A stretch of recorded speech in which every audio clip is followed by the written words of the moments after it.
At almost every stop along the way, there have been very few people who look like me. I wasn't the first black Navy SEAL, and I'm not the first black smoke jumper. Back in the 1940s, there was a team of black smoke jumpers called the Triple Nickels who fought forest fires in the American West, but their contribution was not well publicized and unfortunately is largely forgotten. Today, it is all too rare to find a black person fighting wildfires anywhere in North America.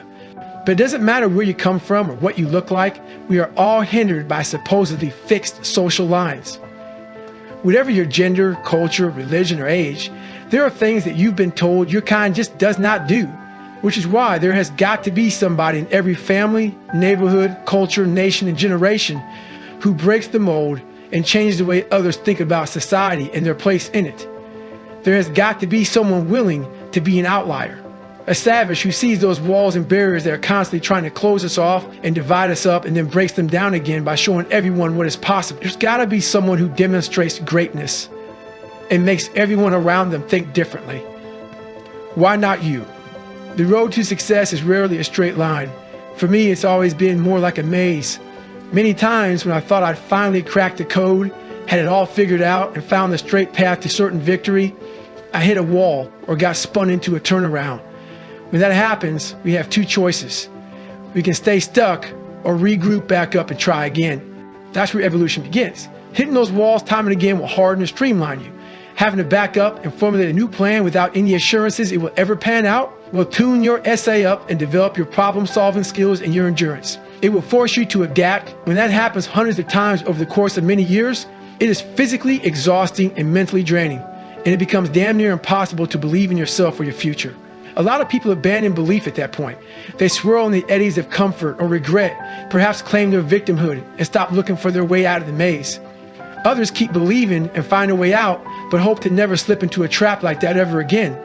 And those skills they'd honed and developed wither. They lose their edge. I am always on the hunt for another twisted pretzel of a maze to get lost in, because that's where I find myself. The smooth road to success is of no use to savages like me. That may sound ideal, but it won't test us. It doesn't demand belief, so it will never make us great. We all build belief in different ways.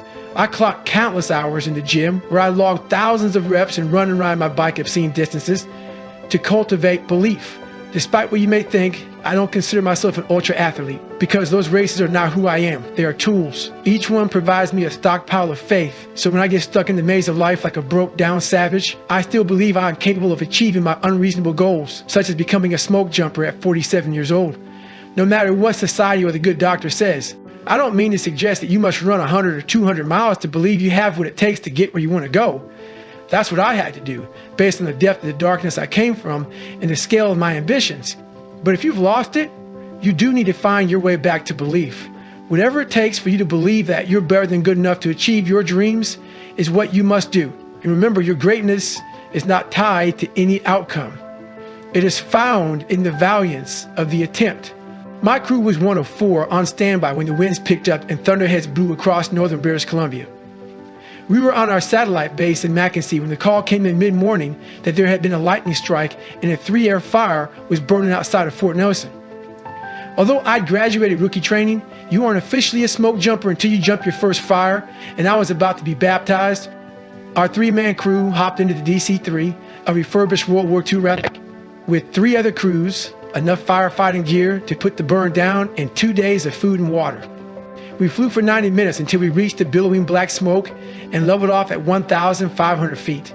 The streamers flew, and the spotter pointed out an overgrown pipeline corridor, no more than 20 feet across, roughly a quarter mile from the flames. That was the DZ. Kneeling in the open doorway, the spotter shot at the wind drift and the hazard rundown over the roar of the propellers. Roger that, I thought. Am I clear? I hollered. The plane rattled and shook. It was so loud I could barely hear myself think.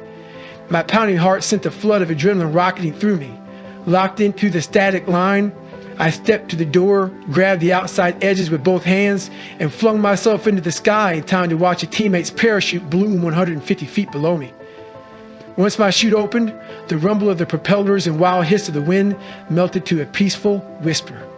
I looked down, located my DZ, identified all the hazards, and took in the full scope of the fire. There was danger in every direction, yet all I saw was beauty.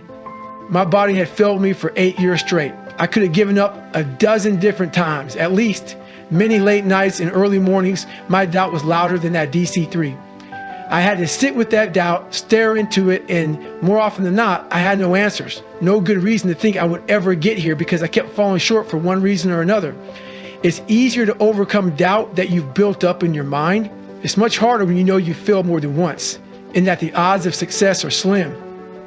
But because of the way I live, and thanks to the mindset I work hard to cultivate, I had enough belief left to try one more time. Nothing in my life has ever happened for me on the first try. It took me 3 cracks to get through Navy SEAL training. I had to take the ASVAB 5 times and fail twice before breaking the Guinness World Record for most pull-ups in 24 hours. But by then, failure had long since been neutralized. When I set an unaware goal and fall short, I don't even look at it as failure anymore. It is simply my first, second, third, or 10th attempt. That is what belief does for you. It takes failure out of the equation completely because you go in knowing the process will be long and arduous. And that is what the fuck we do. I wish I could more fully express what it's like to defy the medical mind, to parachute into wildfires at 47 years old. I find this sensation almost impossible to describe. All I can say is that I hope you and everyone else get to feel this one day, because to overcome all obstacles and bump up against the outer reaches of your capabilities is the pinnacle. In those rare fleeting moments when you are washed in the sense of infinite possibility and overwhelmed with glory, everything they ever did to you or put in front of you, all the knockdowns, breakdowns, and fucks, and every bit of the pain, doubt, and humiliation, is fucking worth it. But the only way to get there is to continually seek greatness and always be willing to try one more time. I never needed to be the hardest motherfucker in the world. That became a goal because I knew it would bring out my best self, which is what this fucked up world needs from all of us, to evolve into the very best versions of ourselves. That's a moving target, and it isn't a one-time task. It is a lifelong quest for more knowledge, more courage, more humility, and more belief. Because when you summon the strength and discipline to live like that, the only thing limiting your horizons is you.